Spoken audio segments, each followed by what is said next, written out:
옛날 옛적에 백성공주와 정치몬난이가 살고 있었어요. 백성공주야, 저번에 우리가 일본 오염수 방류 이야기를 했었잖아? 그 이야기 들은 뒤에 뉴스를 좀 보니까 일본 대사관 앞에서 농성하는 학생들이 고생하는 것 같더라. 정치문난이야, 말도 마. 요즘에 비가 종종 왔던 거 기억하니? 요샌 밤에도 그렇게 비가 많이 오는데 경찰이 천막이나 비를 가릴 만한 걸 설치하지 못하게 막는 바람에 학생들이 비에 젖을까봐 신발을 벗고 맨발로 서서 밤을 지새우더라니까. 헐, 진짜?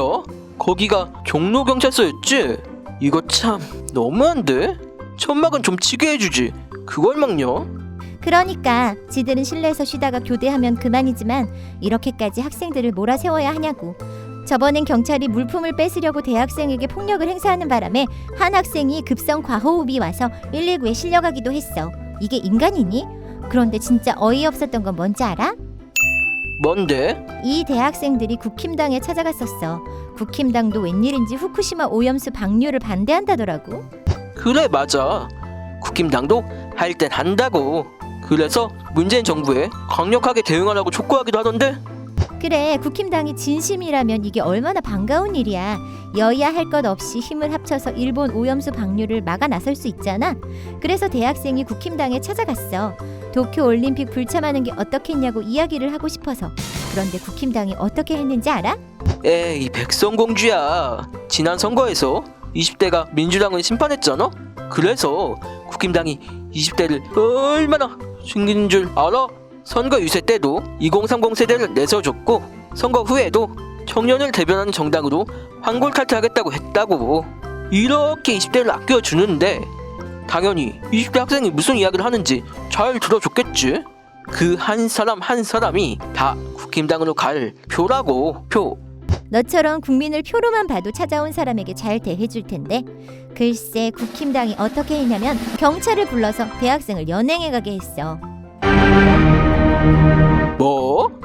왜? 난 영문을 모르겠네. 국힘당이 이번에 20대 표를 얻어서 이겼잖아? 대학생이 찾아오면 일부러라도 잘 해줘야 하는 거 아니야? 이야기 듣는 게 뭐가 힘들다고 그러지? 그러니까 국힘당이 20대를 존중한다느니 하는 게 다 쇼라는 거지. 본색을 드러내고 있다고 할까? 국힘당의 본색이 뭔데? 박근혜 탄핵 촛불 때 봐봐. 그때 박근혜가 어떻게 했니? 기무사의 계엄령을 검토하라고 시켰잖아. 아, 나 그 기사 봤어. 김무성 전 의원이 박근혜 탄핵 소추안이 헌재에서 기각되면 광화문 광장 등이 폭발할 것 아닌가. 그래서 기무사령관한테까지 계엄령 검토를 지시한 것이라고 말했더라. 그래, 국민이 촛불을 들어서 목소리를 내면 국민의 목소리를 듣는 게 아니라 계엄령을 내려서라도 진압해버리겠다는 거잖아. 국민 위에 군림해서 국민을 탄압해버리겠다는 거라고. 박근혜 이전에 이명박 정권 때도 똑같았어. 이명박은 2008년에 미국이 우리나라에 광우병 의심 소고기를 팔 수 있게끔 허락해주는 바람에 국민이 촛불을 든 일이 있었거든. 난 그때 기억하지. 그게 벌써 13년 전이니까 모르는 분들도 있겠는데. 그때도 이명박이 어떻게 했니? 시민들에게 최루액을 탄 물대포를 쏘아대고 촛불을 든 시민을 때려서 집회 때마다 머리가 터져 피를 흘리는 사람이 나왔다고. 박근혜도 세월호 집회를 물대포와 최루액을 쏘아가며 폭력을 써서 막았어. 그러다가 백남기 농민을 죽음으로 몰아넣었던 거잖아. 지금 보니까 진짜 끔찍하다. 어떻게 저럴 수가 있지? 이명박근혜는 정치적으로도 폭력적이었어. 국회의원이나 전직 대통령까지도 무자비하게 공격했잖아. 이명박은 노무현 대통령을 범죄자로 몰아세워 죽음으로 내몰고 박근혜는 2014년 통합진보당을 해산시켜버렸어. 정권이 정당을 강제로 해산시킨 건 1980년 전두환이 12.12 쿠데타를 해 민주공화당, 민주통일당, 신민당을 해산시킨 뒤로 처음 있는 일이었지. 까맣게 잊고 있었는데 다시 살펴보니까 정말 그땐 민주주의가 없었네. 그렇게 보면 박근혜 정권이 군사 독재 정권과 다른 게 없는데? 이게 국힘당의 본질이라고. 국힘당이 박근혜 탄핵 이후에 대선, 지방선거, 총선에서 내내 지면서 정신 좀 차렸을까 싶었는데 이번에 20대가 그렇게 중요하다고 하면서도 20대를 연행하는 거 보면서 아, 얘네는 변하지 않는구나. 다시 한번 확신하게 됐다고. 이런 국힘당이 정권을 잡으면 어떻게 될지 정말 걱정이야. 재집권하면 어떻게 될까? 국힘당은 촛불 항쟁으로 선거 때마다 줄줄이 대패하면서 얼마나 촛불이 무서운지를 경험했잖아. 그런데 이런 상황에서 집권하면 어떻게 하겠어? 정말 상상을 초월하는 촛불 탄압을 할 거란 말이야.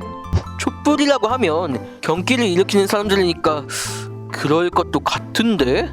국힘당은 촛불 세력을 제압하느냐 마느냐에 정권의 운명이 달려있다고 생각하겠지. 그래서 집회를 불허하는 건 물론이고 간첩단 사건도 조작하고 계엄령도 염두에 두고 할 수 있는 수단을 총동원하겠지. 백성공주야, 나 무서워.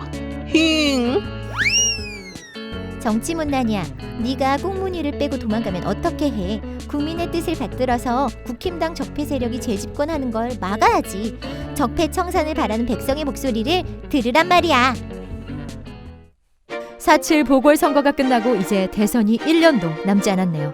국힘당과 보수 세력이 재집권하기 위해 혈안이 되어 있는데요. 우리 국민이 반드시 막아야겠죠? 백성공주와 정치문난이 이야기는 계속됩니다. 재밌게 보셨다면 좋아요와 구독도 눌러주세요.